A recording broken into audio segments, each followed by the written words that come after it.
Hey everyone, hope you're all well. Welcome back to our channel, and in today's video we are going to go over some different ways to actually create a website.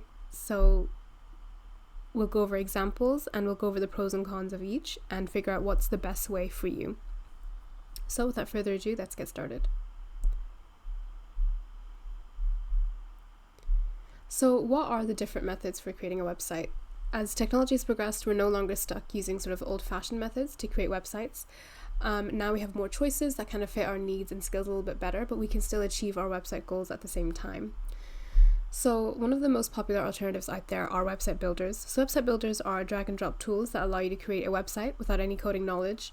They're a great option for beginners and businesses that need a simple website quickly and easily. But some popular website builders include Wix, Squarespace, and Durable AI as well. CMSs are a platform that allow you to manage your website content without having to code. They are a good option for businesses that need a more complex website with more features, and some popular CMSs include WordPress, Drupal, and Joomla as well. So traditional hand coding website is used to be sort of the go-to way to create a website. It gives you the most control over the design and functionality of your website. And it's really good for developers and experienced web designers, but it is probably the most difficult method of creating a website and the most time-consuming one as well. It's not the most accessible option either, because you do need a lot of experience. You do need a lot of skill as well to do this, but it's the one that offers the most flexibility and customization options as well. You can really create a website exactly to how you want it using this method as well. And another option is to actually just hiring a web designer or developer or an agency. So if you don't have the time or skills to create a website yourself, you can hire a professional agency, and this is a good option for businesses that need a high quality website that needs to be really tailored to their specific needs. So the best method for creating a website will depend on your individual needs and budget. If you're a beginner and you don't have a big budget, website builders might be the best one for you. But if you need more control over it with a smaller budget, CMS would be good. And if you have a slightly bigger budget, then maybe hiring an agency might work. But let's talk a little bit more about each of these options and see which one works best for you. So the first one that we're going to talk about are website builders. So website builders offer several advantages for creating a website, especially for those with limited coding or design experience as well. They're designed to be easy to use, and they all have some sort of drag and drop functionality. So you'll see in some later examples, you'll have like an editor of different like options of what to add, like text options, image options, things like that. And you can easily sort of drag and drop them onto wherever it is you want them on the page. They have a wide range of templates and themes. And because they're website builder and they don't take a lot of time, they tend to be a lot more affordable and a lot more cost effective. A lot of website builders nowadays incorporate mobile optimization and responsive design into their templates, so you don't have to worry about then making your website mobile responsive. That's kind of already taken care of in the beginning of the process. A lot of website builders have built-in SEO tools to help your website rank higher in search engine result pages and increase the chance for organic traffic to grow a little bit more. And there's loads of website builders out there that offer e-commerce integrations and online sales fully within their dashboard, so you don't need to add any kind of third-party tools or any kind of integration like that. Platforms like Shopify and BigCommerce are designed with e-commerce in mind, and they're designed for businesses that have an e-commerce focus on it. Website builders are subject to regular maintenance and updates, so you can rest easy knowing that you have like most updated tools and software to use. And there's lots of community support and learning resources, whether they're in the form of tutorial videos, knowledge topics, blogs, and things like that. So there's a lot of support out there for a lot of website builders, especially the popular ones like Squarespace or the Wix ADI. So let's take a look at some of the popular website builders out there. First one that we're going to talk about is Wix. So let's take a look at getting started with Wix. So we're just going to create a simple Wix website using the Wix editor. And from the get-go, you're using the AI to generate your website. You do have the option to set up without AI. We're just going to use the AI chat to get started with our website. So as mentioned before, Wix will allow you to generate a whole website based on text descriptions that you give, but it will give you prompts basically to write about so that it has an idea of what to generate. So the first thing that it's going to ask for is, what do you want to call your site? So you just want to give it an answer. You do have options at the bottom. You have options to rephrase the question if you don't understand. If you click help me answer, it'll give you some suggestions on how to answer the question. And if you want to skip the question entirely, you can just click skip question. Or if you change your mind about using the AI, you can just end chat and continue. So so first of all, what do you want to call the site? And then you just want to write in your answer.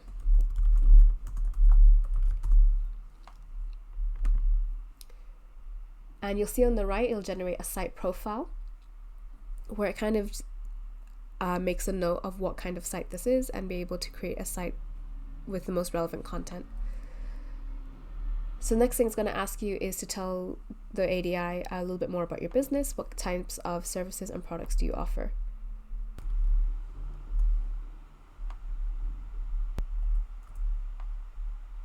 And you just want to type in the answer, and it will allow you to move on to the next question. And next thing it's going to ask you is your target audience.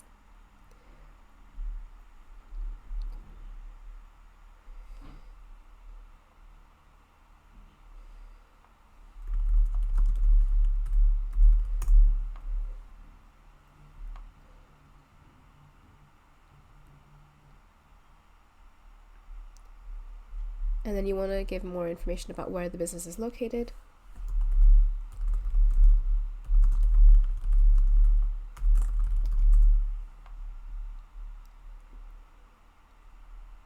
And you can see as we're adding more information, the site's profile is also being added as well. You can go back to these answers and edit them.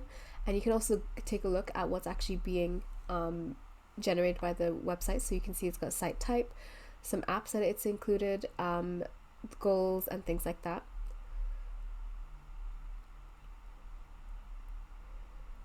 And we'll just skip this question for now.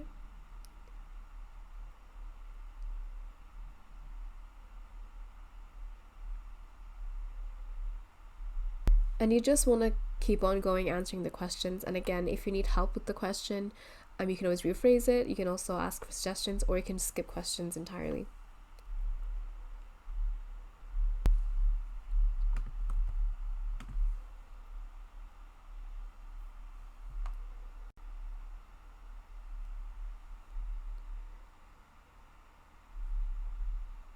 So once you've answered all those questions and once you're happy with the answers, Wix will then generate your dashboard, and it will install all the apps that you need, and then it will also generate your website.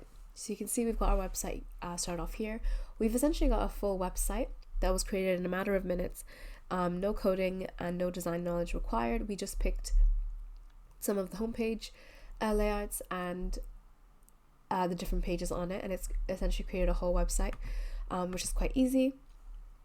Now, when it comes to editing this website, again, it's not going to take any kind of coding knowledge or background to create a new page or a new section. So for example, Wix have all these pre-designed sections.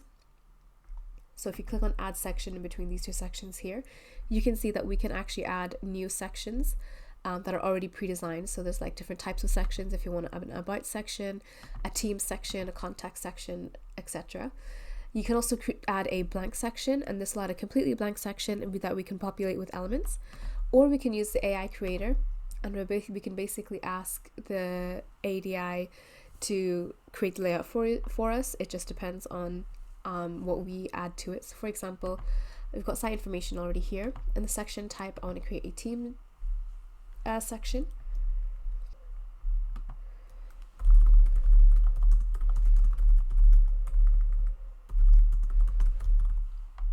And you just want to create the section, make sure you add in, type in at least what it is that you want added in that section, and it'll put together that layout for you. And again, I've not used any kind of coding or any kind of design like background knowledge or anything like that. I've just typed in exactly what I wanted, and it's going to start generating a section for me. And you can see there's 3 different sections it comes back, and then you can just pick between these 3. If you're not happy with it, you can go back and maybe update the text. But for now, if you're happy with it, you just want to click on the section that you like, and you can just drag it onto where you want it. So it's just simply added this section, and it's added it, and I really like this section actually. And all I need to do is go in and just edit the content that's on it. Speaking of editing content, again, really simple to just add different elements and widgets onto the page and edit them. So for example, this paragraph here, if I wanted to edit it, I just need to click into the actual paragraph and click on edit text and just edit the actual text content, but I can also edit the styling as well, font sizing, formatting, things like that. And if I click on the plus button up here, you can see there's a few elements here, and I can just click and drag those on as well. So for example, if I wanted to add a button, I can just click on the button that I want. I'm going to use one of the themed buttons, and I'm just going to click on and drag it on to where I want it, and you can see the button is here, and all I need to do is change the text and then choose where to link it to. I'm going to link it to the contact page, and that's it. That's really easy to do. All I need to do is just click and drag to where I want it. And the good thing about this template is that it's also mobile responsive as well, so there's not a lot of work that needs to be done. You just need to go in, change the colors if you need to, and update all the content that's on it, and it's really easy to update content. I just need to click on it and edit the content. So yeah, that's how you would set up and edit with the Wix ADI. Next one is Jimdo. Jimdo is also really easy to use. The setup process is simple and easy to follow, and the AI generated designs are of good quality as well. Similar to Wix, it also has an drag and drop interface that's really easy to use, and the additional templates can provide a bit more flexibility than the Wix ADI. So let's take a look. So creating a site with Jimdo is free. You just need to create a username or like a user account, and then you just want to create a new website. So we are going to create a website without any code, and it's going to work similar to how Wix works, where it asks you a few questions and then it brings out another website for you. So who are you creating a website for, and just what the websites are for anyway.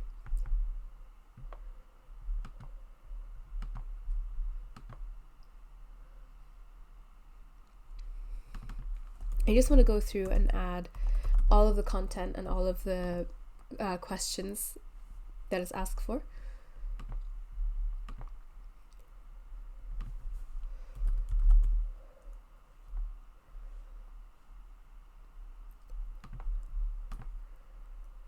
And again, similar to Wix, it takes all of these answers and creates a dashboard and a website that's suited to your business.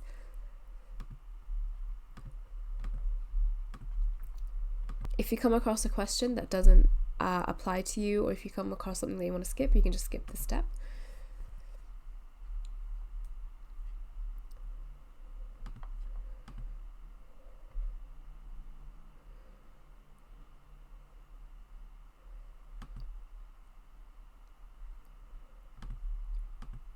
And I'll ask you some opinions on color as well.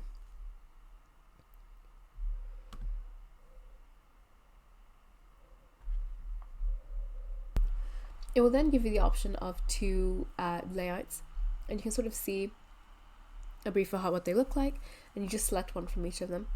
And if you're not sure, you can always just click surprise me, it'll pick one for you. At the end of the day, like with Wix, you can always update everything about it. You just want to have a starting off point so that you're not starting with a blank slate. So we are going to go with this one for now, and just click continue and just wait for Jimdo to create our website for us.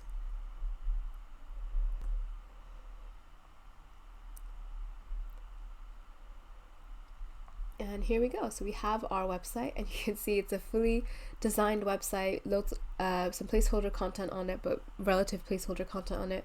We've got pages set up. The only thing that we need to do now is go in and update the content. And again, so if we click on, for example, certain sections, we can update the content on it. If we click on like this section, for example, we can update the text. We can do things like add favicons, and we can update the header as well. It's really easy to just kind of go in and see how you want to do things. If you click on add block, it allows us to add sections and allows us to add pre-designed sections as well, and we can also decide like what kind of colorway we want to use. You can see there's different types of colorways, and if we like the type of blocks that there are, we just all we need to do is just click on the block that we prefer, and then it just adds itself really easily, and all we need to do is add the content as well. So there's lots of things that we can do with it. If we click into design, we can again update the color palette. So these are the color palettes that we were given, but if you have your own color palette that you want to use or edit one of the colors, you can do that. And then the same with the font set, you can change that as well. So it's got some global stylings in there as well. So overall, editing really easy to do, and we can preview and we can publish as well. So next up, then the next method of creating a website is using a CMS.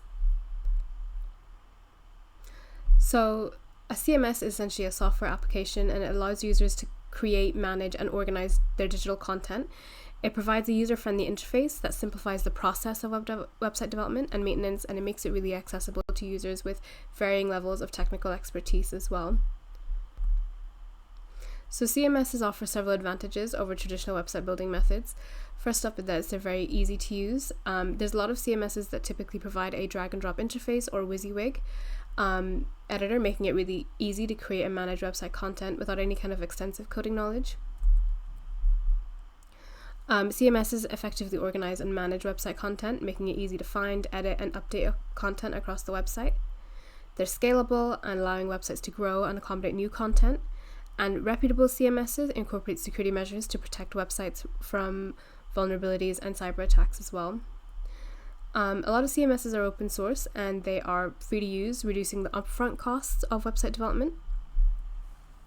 Popular CMSs includes something like WordPress. So WordPress is the most widely used CMS, and it's known for its user-friendliness, extensive plugin library, and vast community support as well. So the general steps of building a website with WordPress is you set up WordPress on your local computer would be the easiest one, so essentially setting up a local server. And then you would actually select a theme and then start building out your website. A really popular website builder that you can use with WordPress is Elementor. And then you'd use that, create and add your content to your website pages using the CMS editing tools, customize website appearance, functionality, things like that. And then once you're ready to launch, you will choose a hosting provider, a domain name, and then launch your website. So let's go over quickly how to build a website with WordPress. So building a website with a CMS like WordPress can be a really empowering and rewarding experience. It allows you to create an online presence without extensive technical expertise, and it offers a little bit more customization than traditional website builders like Wix or Squarespace, but still not that extensive or technologically advanced as using custom coding. So definitely an option for some businesses as well. So whenever you are starting creating your WordPress website, you want to essentially create a local version of that website on your device. This means that you don't have to immediately start paying for hosting a website. If you're not ready to, you can build everything on your desktop or laptop and still be able to get the experience of what that site will look like without having to pay any hosting experience. And it also just means that it'll be easier to make edits to your website as you're the only person that can access it as well. So while you're in the initial design stage, you want to think about setting up a local site on your computer. And the easiest way to do that is using Local by Flywheel, which is a local WordPress development tool. And it's basically designed to create, test, and deploy WordPress websites. And it's available for both Mac and Windows. It allows for easy setup, multiple environments, easy deployment, and advanced features as well, like the WP CLI support, root SSH access, and the ability to host swap PHP environments as well. It's really easy to download and install. What you want to do is go onto the website. You just want to click on download for free. And you just want to click on your platform. Again, it's on Mac, Windows, and Linux as well. But you just want to click on whichever software works for you, and then you just need to fill in your name, your organization type, and your work email, and then it'll automatically download. It's completely free. You just need to fill in those details, and then you can start with Local by Flywheel.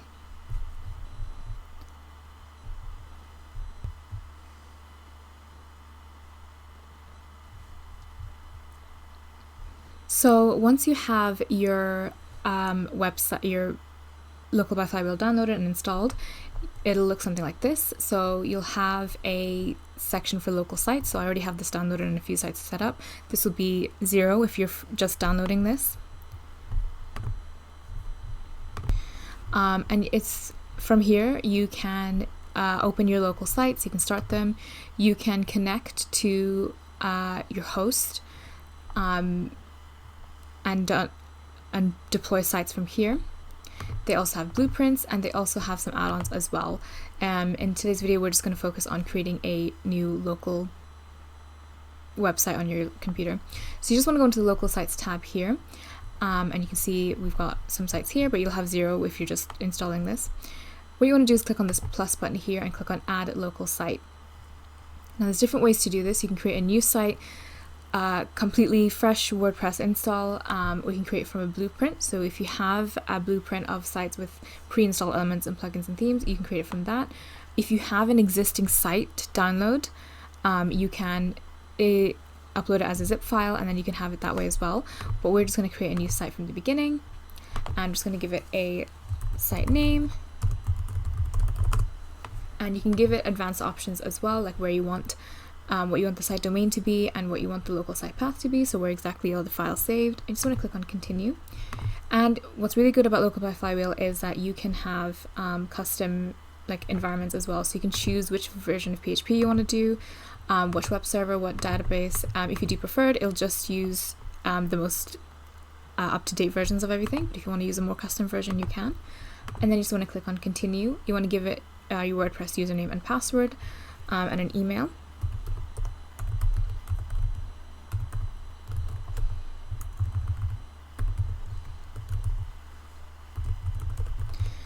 Again, advanced options if you are a subdirectory or subdomain website, but we're just going to have a normal website, and you're just going to click add site.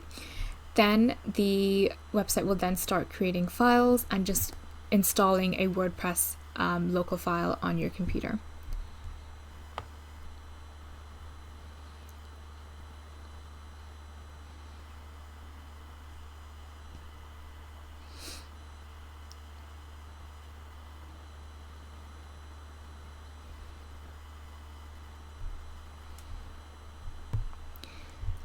And that's it. So I have this local site set up. There's a few plugins I already have set up, so there's a few messages already, but you'll have a blank WordPress install essentially, and that way you can start getting work loaded on your site. The first things that you want to do is add in all the plugins and make sure that you choose the theme that you want. In today's video we are going to use the Hello theme, but you just want to make sure you're using the theme that works best for you. So now let's go over WordPress and actually setting up your website for the subscription-based product services. Elementor Pro comes with the addition of the Theme Builder. Theme Builder allows you to customize core parts of your theme, things like your header, footer, single product, single pages, things like that. And that's part of the Pro version. So the first thing that you want to do is make sure that you have your Elementor plugins installed and updated. You can just go into plugins on WordPress backend and just check them. And you want to make sure that you have both Elementor and Elementor Pro in order to access the Elementor header settings. And you also want to make sure everything's updated as well. So the first thing that you want to do is go into templates, and within templates there's a menu for Theme Builder, and you want to click on that.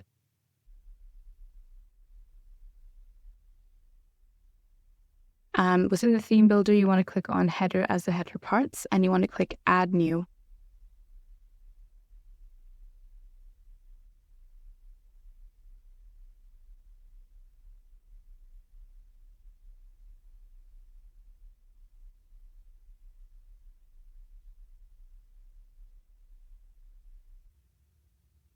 And you can see when you first open the header theme, you have the option to actually use pre-designed themes headers for you. So for example, any of these, you're actually free to use. They come as part of Elementor's templates. Elementor have a lot of templates. They're free to use. They come with your license, and they also are fully responsive as well. So if you wanted to use one of those, all you need to do is click on the one that you want. Click on the plus just to see it in full and interact with it as well. And if you're happy with that, you just click insert, and it'll insert that theme for that header for you. And you can see it's all there. The only thing you would need to do now is just make sure that the branding is how you want it. update the imagery and update the colors if you wanted to. And that's if you were to use the theme. You could also just build it from scratch as well. So if you decide not to go for the template, this is what you'll see. You'll just see a blank version and you'll see the footer as well. A good header is very clear. It's not too busy with different and doesn't overwhelm users with a lot of options. It has all your branding and is also mobile responsive. So the first thing that you want to do is add a section. And you can see this plus button and it'll ask you to select your structure. So Elementor works in section structures, and within those section structures are columns, and within those columns are the elements. So you can see in terms of structure, there's different structure layouts. There's like a 2-column structure here, there's a 1-column structure here, 3-column, 4-column, and then you've got uneven structures as well. In this example, we'll do a 3-column layout, but we'll use this one here where the columns are 2 on each end that are exact size but smaller, and the one in the middle is slightly bigger. And you can see that's kind of automatically added as well. The width of this will take your site width. So if you go into site settings, you can see what the content width is. If you go into layout, and this is the content width as 1140, you can obviously increase the width of that as well. But it's always good to keep it within the content width. We will increase that to 155, and you can see it's a little bit more full width now. So the way this will be added is usually you want to add a logo first. So to do that, you just drag on the image block here and drag that over to the logo. So the logo is going to be. Then you want to click into that onto the editor, so you can see what you can edit and actually add your logo. Just in the choose image part. And you can see that's been added as well. What you can do is resize it, so that maybe it might be a bit too big. So you can either use image sizing and use default image sizing, like for example, WooCommerce thumbnail, medium, thumbnail, things like that. We'll keep it to the thumbnail image for now. And what you can also do is align it as well. You can also resize the column structure and just make it smaller that way. And then you've got a slightly smaller layout anyway here. So the next thing you want to do is add the menu. So I'm going to add the menu here. So you want to go back to the element list here, and you're looking for the menu element. You'll see it under the site, and you're looking for that menu. And you want to select the menu. So we've got the primary menu here, and you've got the menu over here as well. And then what you can do afterwards is add a call to action. So it's really good to add a final kind of call to action separate to the menu to lead customers to wherever it is that you want to go. If you want more customers to lead to your contact page, then what you can do is add it as a button. So if we go back to the editor here and look for the button widget, click and drag that over. We can change that to read contact. And that makes the call to action stand out a bit more and kind of entices your user to click on that. If you want users to go to your shop page more, then you can have that as a call to action. You use that as to shop. Essentially, the main call to action that you want people to do, the main thing that you want people to do, whether that's to buy, to get in contact, to inquire, you want to add that as a separate call to action as a button to make that a bit more eye-catching to the user and to draw them towards the main thing that you want users to do. So we'll leave that as inquire now. They'll link to the user's contact page. So you want to go to the link here, and you're just going to type in contact, and you want to link to the contact page. That is basically the bare minimum that we're going to add to our header. So what we're going to do now is style it a little bit. So the first thing I'm going to do is click onto the menu and align it to the middle. And then you can see when I hover over, I've got a sort of pointer at the bottom. It's set to underline by default. You can overline, which will put it at the top. You can see up here. You can also do double line. And you can see that kind of boxes it in. And then you've got framed, which will kind of put which will kind of put like a frame on each link. You've got background, so it'll add a background to each of the links. And then you've got text. And this will basically just increase the hover functionality of your nav menu. You can also just pick none, and have it not do any kind of animation apart from just changing colors. It's up to you. So in this case, we'll just keep it to text, and you can see within the text there's like different text animations that you can have. So for example, if we did skew, it does kind of skew the text a little bit, rotate. You've got a number of different options for the text animation.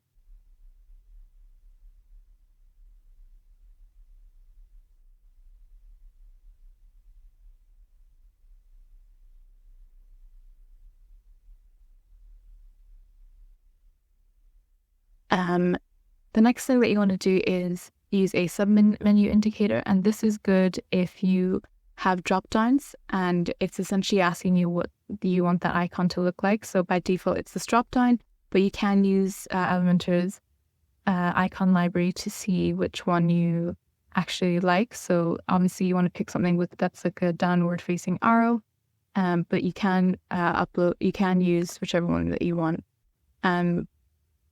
Or you can just click on none. However, if you do have submenus, it's ideal if you do have a submenu indicator.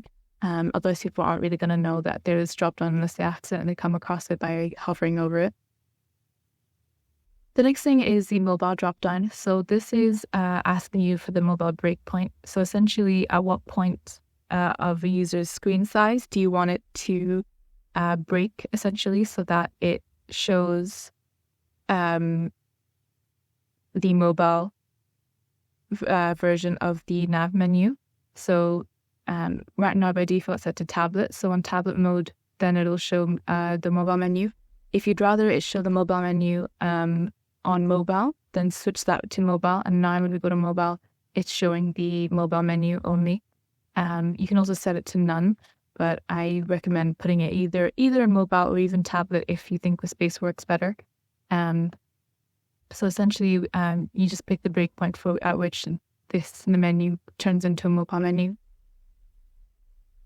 Full width. So this is basically to stretch the drop down of the menu to full width. So if you do have a menu drop down, if you go here, you can see it goes full width. As opposed to when you use not full width, there's kind of it's barred off as well. So you can see the difference. Just like that. So it's up to you. It's a lot of personal preference. If you like the full width style, go with the full width style. If you don't like the full width style, then just go with the normal kind of drop down preference. And then you've got align, and this is just for the mobile menu. So if you want the text to be in the center, you change the alignment to center. And if you want it to aside, then you change the alignment to aside. Again, this is down to personal preference. If the user were to click in this white space, it would still take them to where the link is. So the functionality is still the same. It's just a matter of preference if you prefer to have it in the middle, or if you prefer to have it off to the side. Then you've got the toggle button. So this is essentially what kind of button that you wanted to show. You can have it as hamburger. You can also have it set to none. In order to save space, it's better obviously just to have it as the hamburger. But then what you can do is you could change the icon. So by default, it's the toggle icon. But you can pick one that you prefer from the icon library. Or if you want, you can always upload your own. So if you click on upload CSV or upload SVG, and you need to enable unfiltered downloads in order to do this, but you can upload your own SVG file and upload your own icons as well. And then finally, toggle align. So it's similar to the text align. So do you want the toggle to be on the left? Do you want it in the center? Do you want it on the right? So something that you prefer, basically. It's personal preference, but you also need to think about where the user's hands are going to be and where they're most likely to click. Usually the menu stays on the right. You can put it on the left. Putting it center might be a bit, is not as common. So either left or right, I think would work.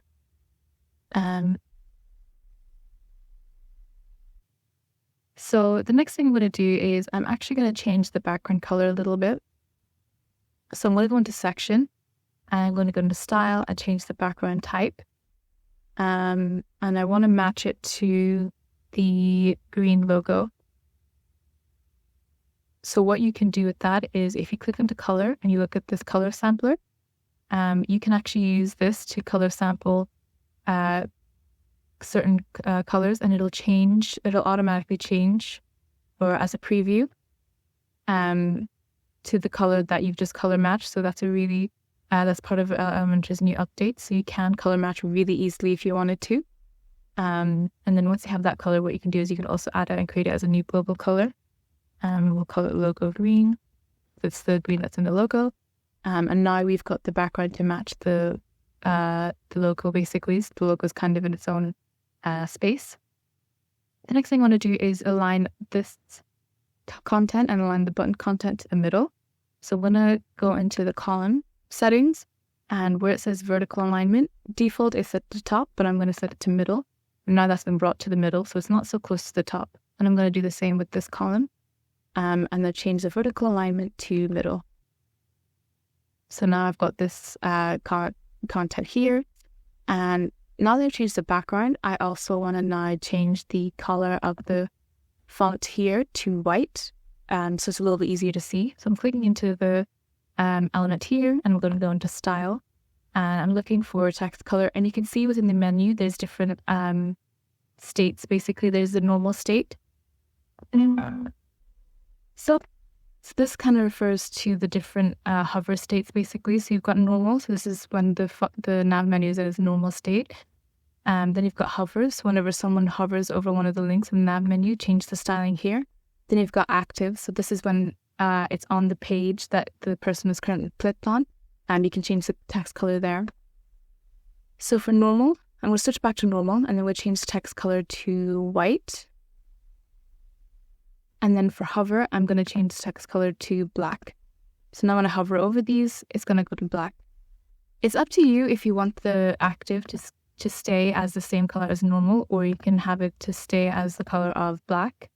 It's up to you basically how you just want to do that. But essentially, you want to differentiate between the different states so that users know what they're clicking on and what page that they're on, essentially.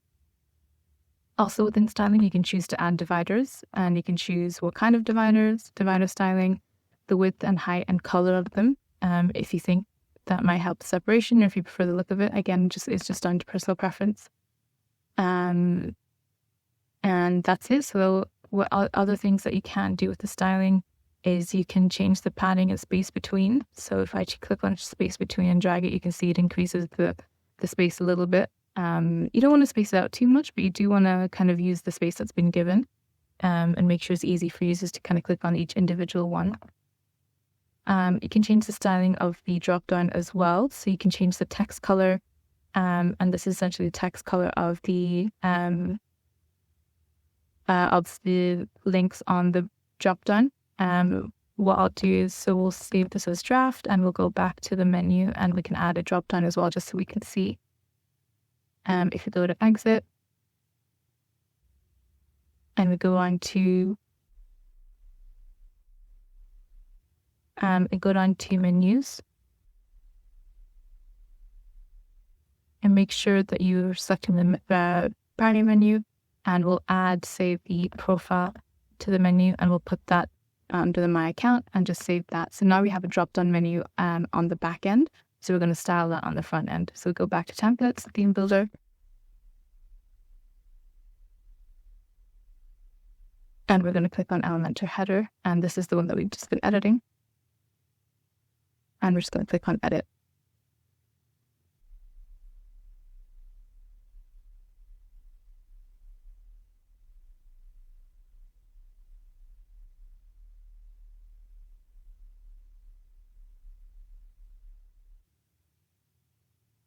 So now if we go back to the nav menu styling, go into style and go into drop down, we can see we've got the menu indicator and you've got the drop down here. What we can do is change the background color to the logo green. You can see that one there. But you can see it kind of blends in too much, so we'll maybe keep it to white. And we can change the text color either to green or we can change it to black. And similar to the main menu, there's different states for the drop down. So if we go into hover, so the normal state is green text and white background. And the hover text we can change to black background and white text.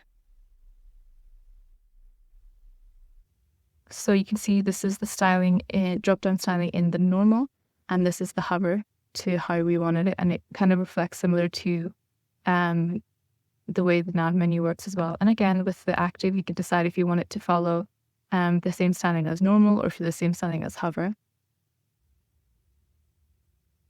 So again, within drop-down styling, you can change the border type if you wanted to add a border to all of them. Then the border kind of applies itself onto the outside of the nav menu container. And you can decide which kind of border type that you want. And then within that, you can change the border radius. This is, again, just for the drop-down. What you can also do is change the horizontal and vertical padding. So if we increase the vertical padding, for example, you can see increases the padding that way. It's usually good to set to default anyway, but if you want to add more padding to each of them, you can. And again, you can set a divider as well if you need to. So this will show whenever you have multiple drop-downs, links in your drop-down, it'll add a divider similar to how these dividers have been added. And you can change the width and color of all of them.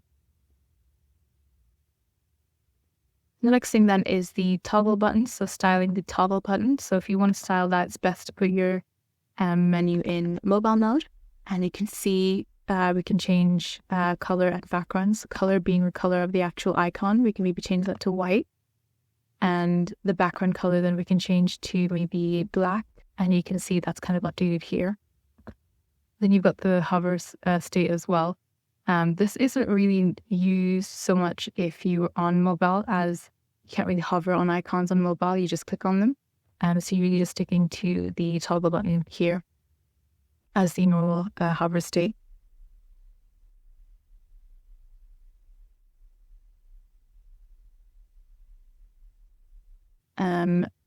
So the next thing that I want to edit is the contact button. So the first thing I want to do is change the alignment to center, so it's centered a little bit. And then I want to go into style and change the styling of all of them. So we've got the color of the background as green. I'm going to change that to black to make it stand out a bit more. And then obviously I'm going to change the text color and I'll change that to white. So you can see I've got the button, call to action button, and this stands out a bit more that way. The next thing I want to do is change the hover state. So right now there's no hover state. There's no difference in the hover colors. And you obviously, with the buttons, you want to make sure that there is a different styling for the hover button. So you click into that and then you change the background type. And I am going to change it to white. You can see when I hover over that, it goes to white. And I'm going to change the text color, and I'm actually change the text color to the logo green. And you can see I've got that changed now. So again, we want to make sure that you add the call to action button and make it stand out as much as possible by using the different colors. But obviously you want to use colors that actually go with the theme and go with the other colors that you're using. So I've got the basics set up and I've got the basic color set up. Looking at it, I think it's a bit wide, quite thick. So what I'm going to do is I'm actually going to reduce the size of the logo a little bit. As that's the image, as that's the bit of element that's actually stretching it. So I'm going to change the max width and change the width of it a little bit. And you kind of want to just play around with this. You don't want to make it too small, obviously. But you do want to kind of improve it so that this menu isn't so large. And then if you click on this button here to kind of see what the image looks like, you can see it's a bit smaller. And you can see there's space now for everything as well. And then other things you can sort of add as well is like a top navigation bar. So if you click on this plus sign and then add a one column structure, what we'll do is we'll change the content width to match the content width with the other one. And what you can do is if you wanted to add more, but you don't want to make it so busy. So for example, you want to add social icons, you can actually add them as a top bar. At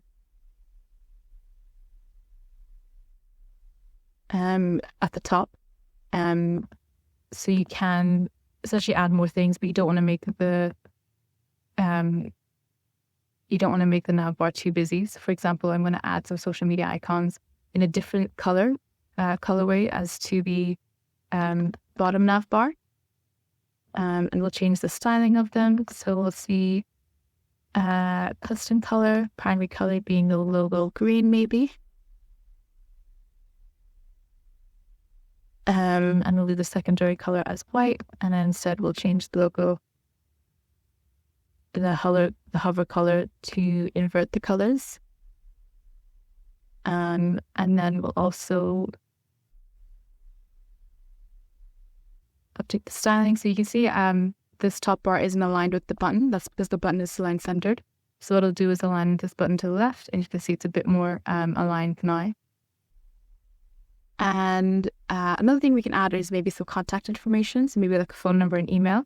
So what we'll do is we'll add another column to the top bar. We'll swap the columns over because I want the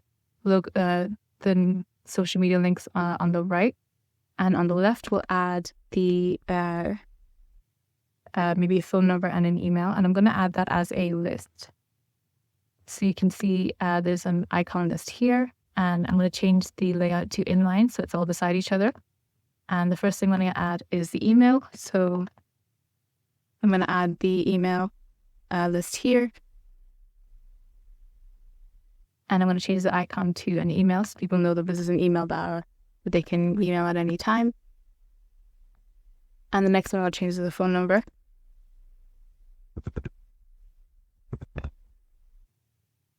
And I'm going to again change the icon to a phone number. And then I'm going to go into styling and make sure that the styling matches everything that I've used so far. And then we'll change the hover color as well.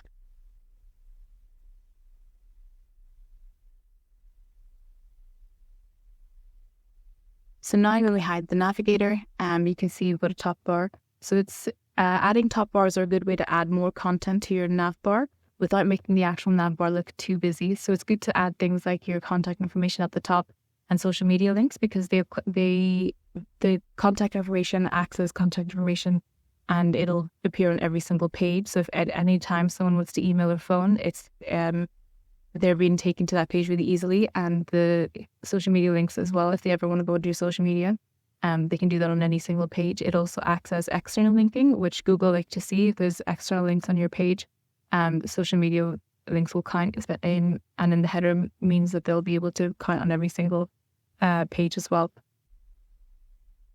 So I'm happy with everything on desktop. The next thing I'm going to do is check the responsive mode and make sure everything's good on mobile. So with the top bar, depending on how much space everything's been taken, you can choose to hide top bar. So if you go into the section here, go into advanced and go into responsive, we can choose to hide that on mobile. Again, it just depends on how much space that there is taking. We'll unhide it for now and we'll fix the mobile spacing on this, and maybe that will help. So the first thing we're going to do is change the image and make it a bit smaller. And the next thing we want to do is I want to put this toggle onto the right-hand side of the logo. The way mobile works is that each column now takes up 100% by default. So this column is 100% width, this column is 100% width, and this column is 100% width. So what I want to do is change each of these to 50% each so that it automatically goes in line. So this column here, I'm going to click into the column, and you can see column width as a percentage, and I'm going to change that to 50. And then I want to do the same with this column. It's at 100%. I'm going to change that to 50. And you can see they're not beside each other because both these columns in total make 100 instead of each column being 100 each. You can see now I need to update the image width again because it's gone a bit too small. So I'm going to increase it a bit like that. And with the icon, I am going to change that toggle alignment to the right. So that is now set as the mobile section. And this column here, it's taking up too much space. So what I want to do is go into click into the column, click in responsive, and hide just that column on mobile. And you can see this is what it looks like on mobile now. Again, this might be a bit too much. So what we can do is maybe we can try adding, hiding this column on mobile instead of the entire section. This isn't too bad. What we can do is see if we can change the space between, to see if we can get it all in one line. It's a bit squishy, so maybe I'll change the text size. And then increase the width again a little bit.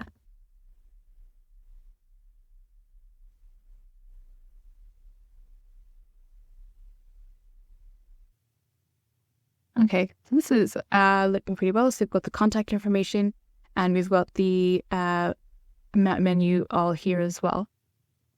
And I'm quite happy with that. So it's just about sort of playing around with each column and making sure everything looks okay. And making sure that everything is mobile responsive as well. Another good feature of WordPress, of Elementor Builder, is that you can set different publishing different headers for different pages. So to see where it says publish, you just want to click on that and you can see there's different conditions to add your template. And these are called display conditions. So each theme builder part has an option for display conditions, and it basically just means it basically just means it'll only display certain template parts on your website, depending on if it meets certain conditions. So for example, if you click on display conditions, if you click add conditions for headers, immediately the first option is to add the template on the entire site. So if you click on that, it's going to use this. It's going to add this template to your entire site. The other thing you can do then is have it on certain pages. So if you click into instead of entire site and you go into singular, and what you can do is you can have it just set to front page. So what that means is it'll only use this template on the front page of your website, so your home page. So you can have one header for your home page and another header for your for the rest of your site. And you can do the same with every single type. So if you want to do it on a specific page, you can do it on, for example, if you only want this header on the account page, you just search for account. And now this template will only show on the account page. You can always show it on certain pages that are that are in categories. So for example, if there's a certain category that you want in your posts that have different headers, all you need to do is go into posts and select which category is that post meant to be in and whether that's uncategorized. You want to make sure that you have the category set up first before adding the display conditions for it. The other things you can do is also for WooCommerce. So if you click into WooCommerce, and what you can do is you can set it for certain product archives that have a heading for a shop page, have one for search results, have one for certain categories, products in certain categories, things like that.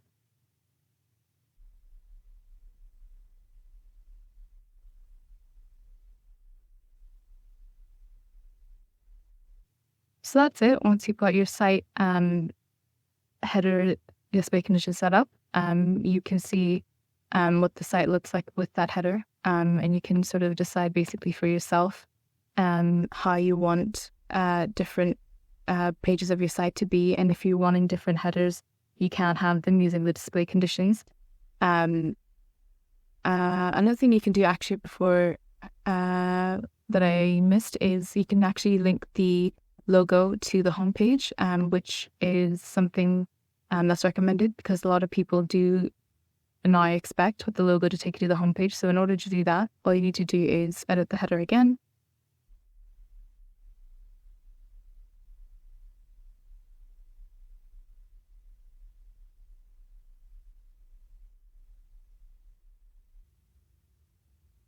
Click into this here and go into link. Go into custom URL, and you want to just make it link to the homepage.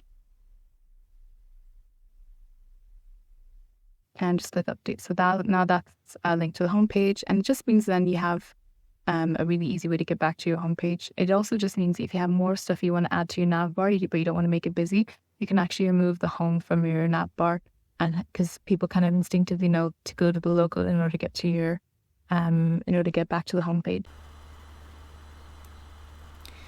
Okay, so now that we have our WordPress website set up, now we just need to set up the actual subscription plugins as well. So what we want to do, you want to make sure that you have WooCommerce set up, as you see we can do, and WooCommerce is free. The next thing that you want to do is set up the subscriptions for WooCommerce plugin as well. So you've already got that set up as well. Again, this is a free version. There's a pro version that has a bit more advanced features. We're just going to work with the free version. Once you have the products installed, the plugins installed, you can see we've got the WooCommerce tab, we've got the subscriptions section as well, and we've got our products tab. So you can see we've got a few products set up here. So what we're going to do is actually go ahead and start setting up our subscription product. The first thing that we're going to do is come down to add new. And we're just going to add our new product, and we're just going to go through one by one all of the product fields, and we are just going to sell some wellness products.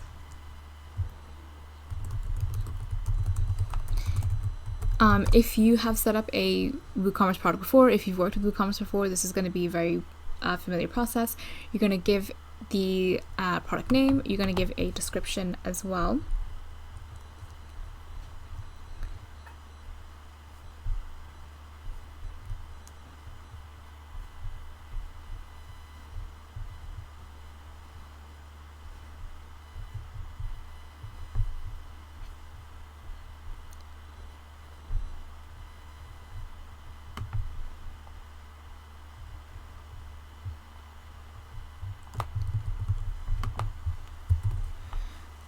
And then you just want to come down and make sure you set the right product images and the right product gallery as well, images and product gallery. And then you can decide if it's a simple product or available product as well. We're just going to have a simple product with a regular price of $15, and you can decide if you want the inventory in a certain way as well. If you want to manage the stock status by quantity, or if you're happy enough to have it indefinite. You want to make sure that you have the shipping set up as well.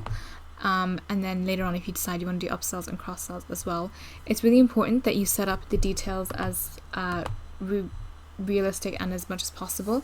You want to make sure you have enough of a product description. You want to make sure you want to use accurate images, and that way people know exactly what they're about to receive, and it reduces the chances of customers being disappointed with what they've gotten and returning a product as well. So once you have that, you just want to click publish, and that is your product set up. To set up the WordPress WooCommerce subscriptions, you just want to go into the WooCommerce subscription tab. And there's just a few steps that you want to do. So you have the general settings, so check this box to enable subscription for WooCommerce, and yes, you want to check that box, and you want to decide if you want the button label for the add to cart to be add to cart, or you can change the wording of it as well, same with the place order. Next thing then, you want to set the product name for your subscription product, and then you want to give it a short description as well.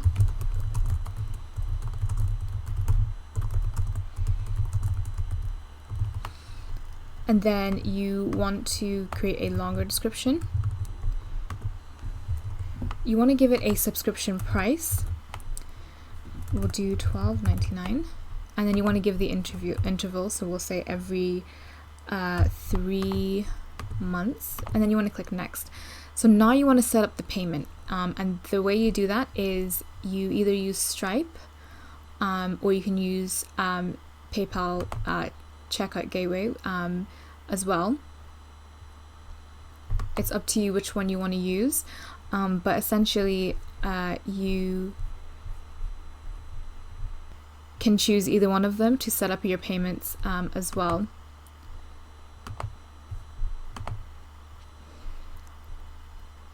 And then once you're done, you just want to click on finish. And that's it. So what you want to do as well is just making sure that you have your subscriptions all set up. If you go into subscription table, you'll see a list of all the subscriptions that are currently active and what they're using.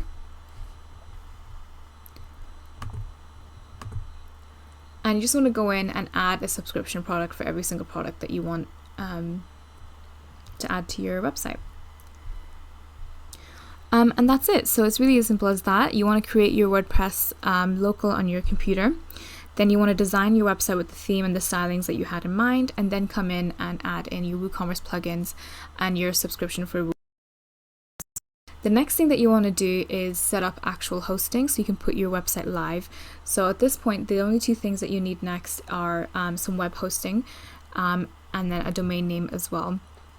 So let's go over some web hosting that's specific for WordPress and e-commerce websites as well. There is lots of hosting providers out there that offer different kind of additional services as well. And there's also hosting providers that specialize in certain web technologies. So for example, Bluehost is a web hosting provider, and they host all kinds of websites, and they offer the shared hosting, dedicated hosting, VPS hosting, but they also specialize in WordPress hosting. WordPress is an online CMS that's free to use, and it powers almost 46% of the world's internet websites. So it's a really popular platform, and if you are using WordPress as the platform for your website, then going for a hosting provider that specializes in WordPress will not only most likely to be of really good service, of really good value, you can also get good pricing as well, and it also just means that the customer service you'll receive will be very kind of knowledgeable and very competent as well. So now let's look at the third method, which is custom coding a website. So building a website by custom coding involves creating the website structure and functionality using programming languages like HTML, CSS, and JavaScript. This method offers the most control over the design and functionality of the website, but it requires a deeper understanding of web development and concepts and coding skills as well. The steps to creating a website by custom coding: the first step is planning and design, where you kind of define the website's purpose, target audience, and desired features. In this section, you might even create a sitemap to organize the website content and structure as well.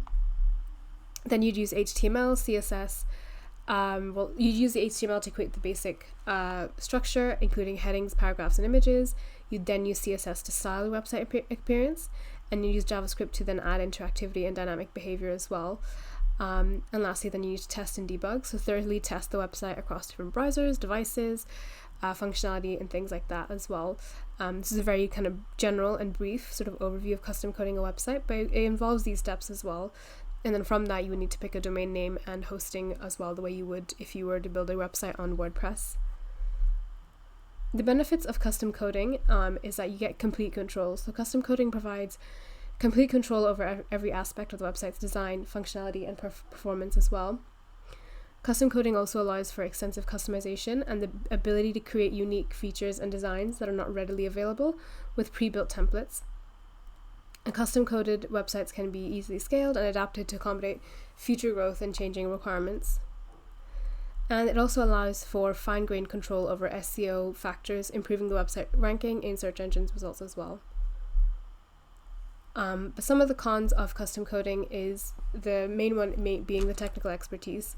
Custom coding requires a solid understanding of web development and concepts and programming language, which isn't something that's doable for beginners. If you're just starting out in your coding journey, then starting out with just a website might be a bit more of a challenge. Custom coding is a time-consuming process, especially for complex websites with many features and interactions, and it also requires ongoing maintenance and updates to ensure security and compatibility as well as optimal performance. The decision between choosing custom coding and using a CMS will depend on several factors. If you have the necessary coding skills, or if you're willing to invest in learning them and you have the time, custom coding will offer you greater flexibility and control. If you lack that experience, a CMS provides a user-friendly interface and pre-built components to simplify that process, but you still get a little bit more customizability options as well.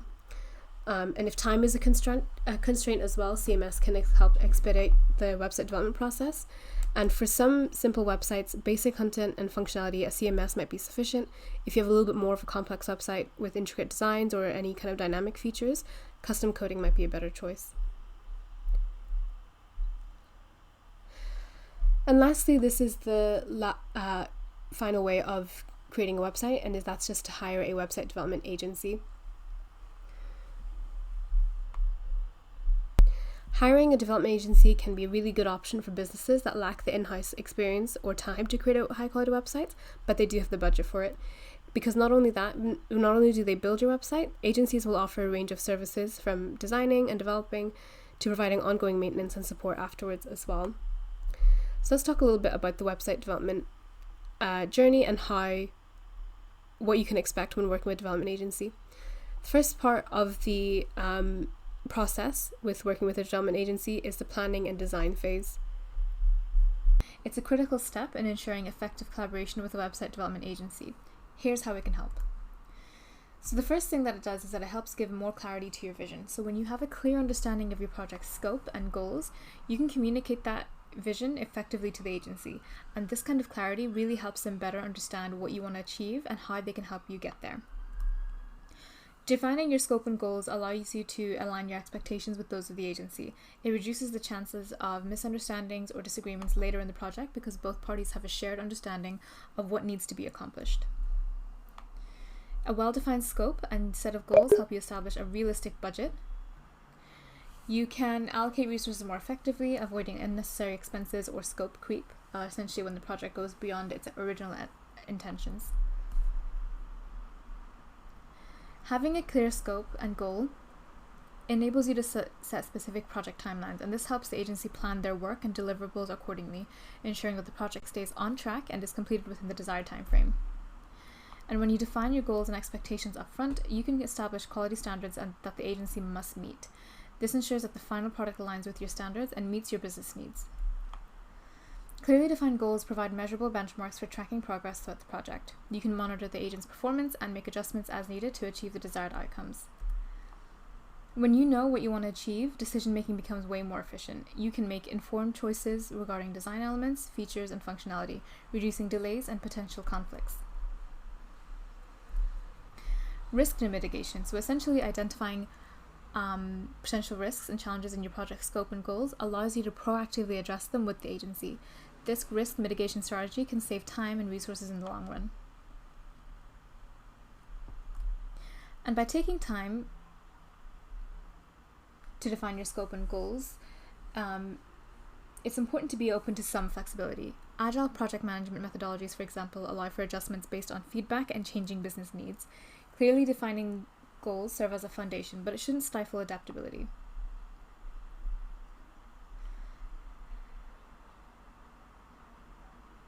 And it allows for a collaborative partnership. So you demonstrate your commitment to a collaborative partnership with the agency when you take time to define your scope and goals. This can foster a positive working relationship and a sense of shared ownership in the project's success. Defining your own scope and goals at the end of the day is a fundamental step in effective collaboration with a web development agency, and it's usually the first one that website development agencies tend to take as well whenever you first start with the project with them. It sets the stage for a successful project by providing clarity, alignment, and structure to achieve your desired outcomes. Next up is choosing the right agency, and this is a really important step, and it's easier to do once you have figured out your own goals. So some steps to making sure that you choose the right one. First one being is to define your own goals, but then once you're done with that, it's time to research and shortlist. So you can start by searching for an agency online, and you want to look at their website. Their website is a clear indicator of the quality of the agency's work, and it also has the most up-to-date information on what their services and their pricing structure as well. What's really important to check out on their website is their portfolio, or essentially their showcase section, where they will showcase examples of work that they've done in the past, and you want to look for work that is closely to what you want. For example, you want to look for past web development projects, design projects, things like that, and just take a read through and see what people's experiences are. It gives you an indication of the agency's experience, the types of businesses that they work with, and the overall user satisfaction level as well. And you can see their work and see how they've either improved a website or achieved a client's goal as well. Portfolios is a really good way to see what kind of quality of work that you'll get if you work for them, and the agency's experience as well. You also want to check their services page and see what kind of expertise that they offer. You want to look for agencies with a track record of successfully maintaining websites in your industry with similar requirements. Experience is a really good indicator of competence, and you want to ensure that they offer the specific services you need. Some agencies like ProfileTree will specialize in services, but they will also offer a wide range of services, including web design and development. They'll also help you with marketing and SEO as well. You want to choose a platform that can provide a comprehensive package or tailor their services to your needs. Another really good way to see to gauge a development agency's customer satisfaction level is reviews. Trustpilot, even Google My Business reviews are a really good way to find this, as they're quite unbiased. You want to just type in the name of the business, and then you want to look for the Google reviews that are sent in, and you can order by most relevant, the newest ones, and just really take the time and see what people are appreciative of, what they rave about, and it gives you a really good indication of what your experiences will be like if you were to partner with this agency.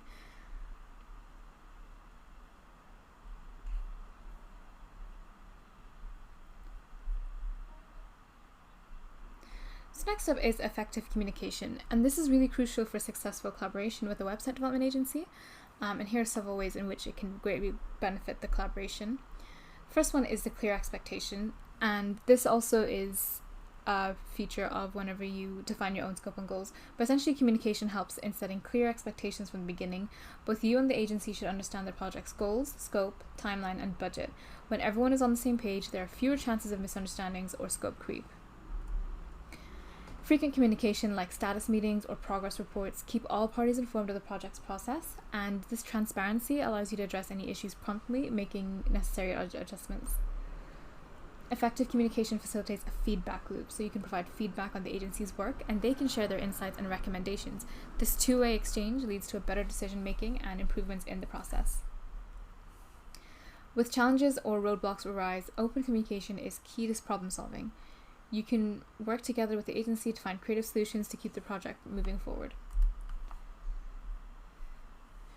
Communications ensures that everyone is aligned with the project's objectives, and this alignment helps agencies make design and development decisions that are aligned with your business goals. And if you need to make changes to the project scope, clear communication is definitely essential. Discuss the potential impact on timelines, on budgets, and functionality so that everyone is aware of the consequences of scope changes.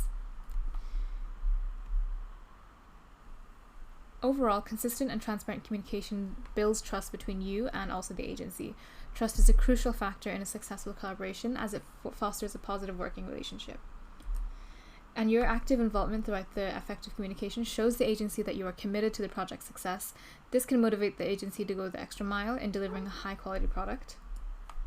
And communication doesn't end with the project completion. It's important to maintain communication for post-launch support, updates, ongoing maintenance of your website. A good market development agency won't just leave you high and dry once the website is launched. They will offer post-launch support for training, maintenance, updates, things like that. In summary, effective communication is the cornerstone of successful collaboration with a website development agency. It ensures that everyone is on the same page, reduces misunderstandings, and allows for agile decision-making throughout the project lifecycle. Building a strong communication framework helps create a positive and productive working relationship.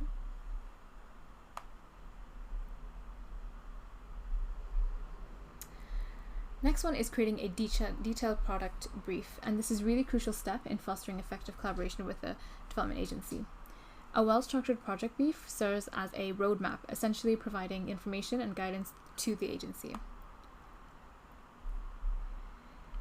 It gives clarity of objectives. The brief will clearly define the project's objectives, goals, and desired outcomes. The project brief outlines the scope of work, including features, functionalities, and deliverables. And this again is what helps scope creep, because it establishes what is and isn't included in the project. The brief can include a project timeline with key milestones and deadlines. You can specify budget constraints or guidelines in the project brief. This allows the agency to propose solutions that fit within your budget or recommend adjustments as needed. Technical requirements as well are specified here, or any integrations that are necessary for the project. This includes platforms, technologies, and third-party apps and services, and that need to be considered. If there are potential risks associated with the project, outline them in the brief. This allows the agency to plan for risk mitigation strategies and provide any reference materials or existing assets that may be relevant to the projects, like branding guidelines, previous design work, or content samples. By creating a detailed project brief, you are empowering the agency with information that they need to propose a tailored solution and ensure that the work aligns with your objectives and expectations. It serves as a foundation document that minimizes misunderstandings, enhances collaboration, which leads to more successful website development projects.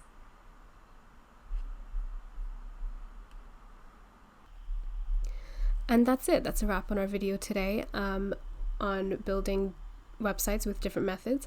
I hope you find it interesting, and I hope you learned something from it as well. If you enjoyed it, give us a thumbs up and let us know in the comments what method you think would work for you. If you have any questions, leave them in the section below as well, and we'll get back to you as soon as possible. Thanks, and I'll see you in the next one.